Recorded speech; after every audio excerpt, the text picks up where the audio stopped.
Bismillahirrahmanirrahim. Alhamdulillahirabbil alamin. Wassalatu wassalamu ala asyrafil anbiya'il mursalin wa ala alihi wa sahbihi ajmain. Firman Allah Ta'ala dalam surah Al-Anfal ayat yang kedua. Innamal mu'minuna allazina idza dzukirallahu wajilat qulubuhum wa idza tuliyat 'alaihim ayatuhu zadatuhum imana. Maksud ayat ni sesungguhnya hanyalah orang yang beriman itu sifatnya sekian. Dalam ayat ini Allah menggunakan innama untuk memberitahu sekiranya orang itu beriman, maka sudah semestinya memiliki sifat yang akan disebut. Iaitu pertama, iza zukirallahu, apabila disebut nama Allah, wajilat qulubuhum, hatinya mesti gemetar. Hatinya mesti rasa kebesaran Allah Subhanahu wa taala. Yang kedua, wa iza tuliyat 'alaihim ayatu zadatuhum imana. Dan apabila dibaca ayat-ayat Allah, sama ada ayat Al-Quran ataupun dia melihat kebesaran Allah, maka kesannya apa? Zadatuhum imana. Pasti imannya akan semakin meningkat. Jadi pengajaran daripada ayat ni, Allah nak bagi tahu orang beriman imannya sentiasa meningkat. Caranya apa? Iaitu sama ada membaca ayat Al-Quran dan menghayatinya, ataupun melihat kebesaran Allah Subhanahu wa taala. Sebab itu Allah sebut dalam surah Al-Baqarah kisah Nabi Ibrahim alaihissalam. A'udzubillahi minasyaitonirrajim. Alam tara ila alladhi haja Ibrahim fi rabbih an atahu Allahul mulk idh qala Ibrahimu inna rabbiyal ladzi yuhyi wa yumit.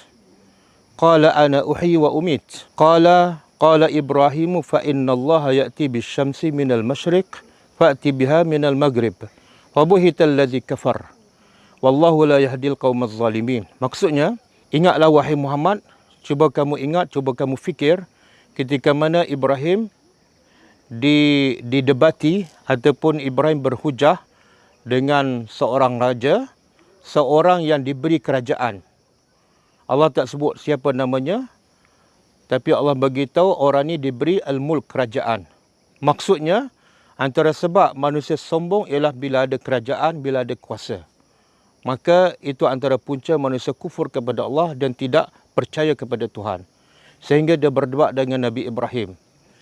Lalu dia bertanya kepada Ibrahim, siapakah Tuhan kamu? Maka Ibrahim menjawab, Rabbiyal ladzi yuhyi wa yumit. Tuhanku adalah yang boleh menghidup dan mematikan. Maka kata raja ini, yang di dalam tafsir disebut adalah Namrus, Qala ana uhyi wa umit. Maka aku juga boleh menghidup dan mematikan. Maka kata Nabi Ibrahim AS, Inna Allah, sesungguhnya Allah, ya'ti bisyamsi minal masyriq. Okey, kalau kamu boleh menghidup dan boleh mematikan, maka Tuhan aku boleh mengeluarkan matahari daripada timur ke barat. Maka bawalah matahari itu secara terbalik, iaitu terbitkannya daripada barat. Maka Allah kata, fabuhital ladzi kafar. Maka tercenganglah orang kafir sebab tidak ada hujah. Dan Allah kata, wallahu la yahdil qaumaz zalimin. Allah tidak akan memberi hidayah kepada orang yang zalim.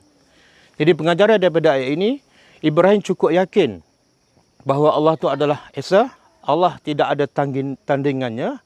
Tetapi dalam masa yang sama, Allah nak bagi tahu walaupun Nabi Ibrahim telah yakin tentang keesaan Allah, kebesaran Allah, tapi Nabi Ibrahim sentiasa mencari sesuatu untuk menambahkan keyakinannya. Maka sebab itulah selepas beberapa ayat Allah menyebut lagi tentang bagaimana Nabi Ibrahim meminta kepada Allah sesuatu dalil, bukan untuk meyakinkan tapi untuk menambah keyakinan. Untuk menambah keyakinan, maka kata Ibrahim AS, wa iz qala Ibrahim Rabbi arini kaifa tuhyil mauta. Qala awalam tu'min? Qala bala, walakin liyatma'inna qalbi. Kata Ibrahim kepada Tuhannya, wahai Tuhanku, tunjuklah kepada aku bagaimana engkau menghidupkan yang telah mati. Maka Allah bertanya kepada Ibrahim, adakah kamu tidak yakin kepada kebesaran aku, keesaan aku? Kata Ibrahim, bala, bahkan aku dah yakin. Tetapi liyatma'inna qalbi, supaya keyakinan aku semakin meningkat. Keyakinan aku semakin mantap. Maka Allah pun memberitahu kepada Ibrahim, ambillah seekor burung, kemudian potong-potong, kemudian letak di atas gunung. Sebahagian letak di gunung ini, sebahagian letak di gunung yang lain. Kemudian kamu serulah.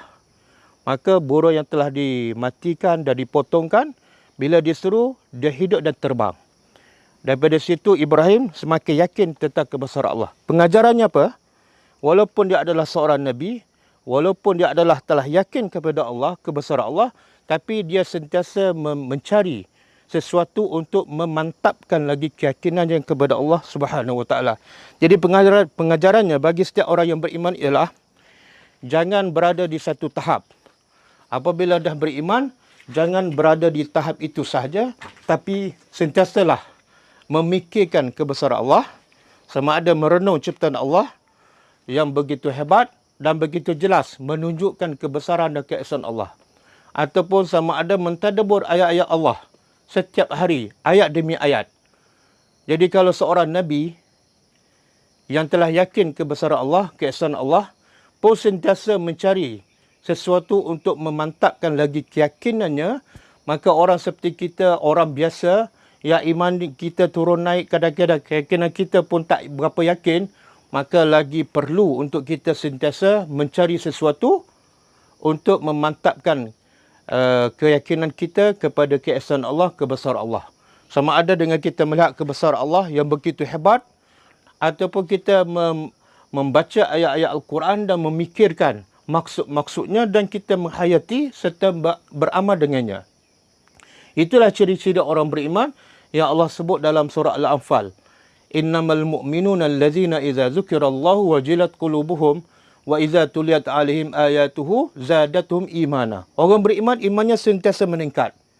Jadi kalau Nabi sentiasa meningkatkan imannya, maka orang macam kita lagi wajib memastikan iman kita tidak berada di satu tahap sahaja, tapi sentiasa ditingkatkan, dimantapkan, dikuatkan supaya kita semakin dekat kepada Allah dan keyakinan kita kepada Allah menjadikan kita semakin bersemangat untuk beramal dan untuk bersedia menghadapi kehidupan akhirat. Sekian, wassalamualaikum warahmatullahi wabarakatuh.